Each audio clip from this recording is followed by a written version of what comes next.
Searching the sun. We know that the sun is a gigantic sphere that contains a lot of energy. Energy that the sun bombards on the Earth by sending a large amount of photons. The question we can ask ourselves is how to make the most efficient use of this free energy.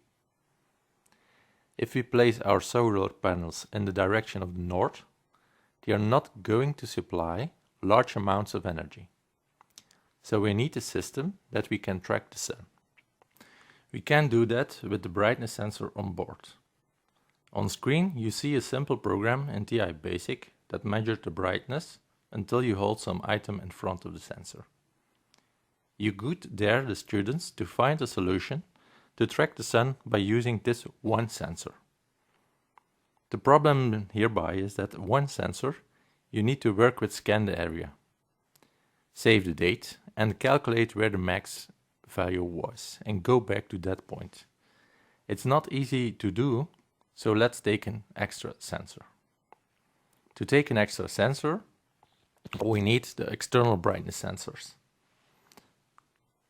By attaching two external brightness sensors, one on the left in an angle of about 45 degrees and one on the right in the same angle, we measure the light rays that hit the sensor on the left side of the hub and on the right side of the hub. If the sun is at position 1, the left sensor is getting a much higher reading than the right sensor. If the sun is at position 2, then in ideal circumstances, both sensors have the same reading. And in the last part, if the sun is at position 3, we have the opposite situation of position 1. If the solar panel is mounting directly on the roof of the hub in a slightly angled position, then we need clockwise when we have situation 1, counterclockwise when situation 3, and when situation 2, we do not need to turn. The panel turns maximum amount of sunlight into voltage, so we can harvest the most of the free energy of the sun. But how do we do that? I have attached a little program that's measuring the two brightness sensors and a translation of the analytic approach of the previous slide. There is made connection with the external light sensor in the first part of the program. The sensor date is being saved in a variable. These variables are printed on the screen using dispatch. Then the big question, if one of the sensors has a bigger value than the other.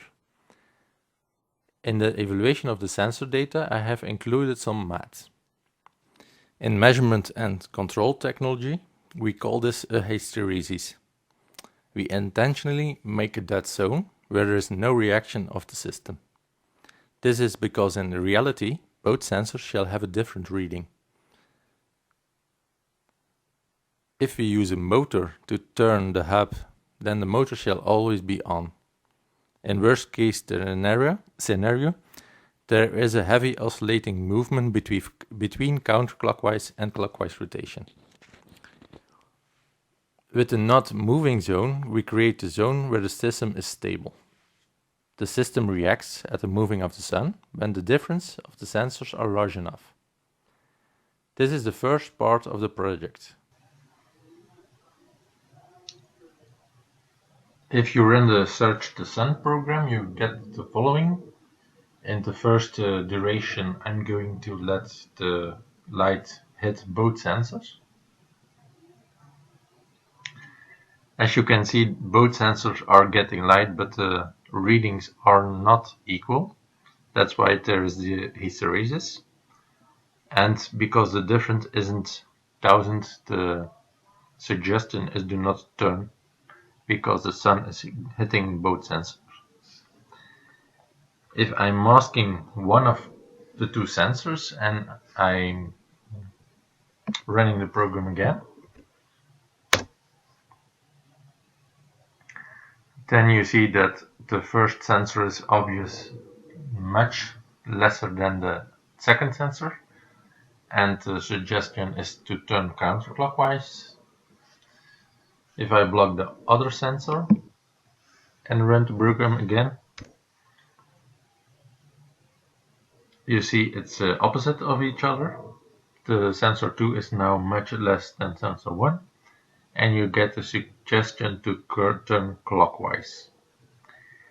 You can write this program that instead of turn clockwise, do not turn, and turn counterclockwise.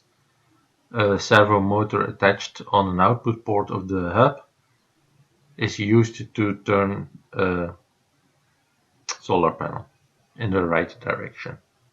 A small solar panel and a small servo.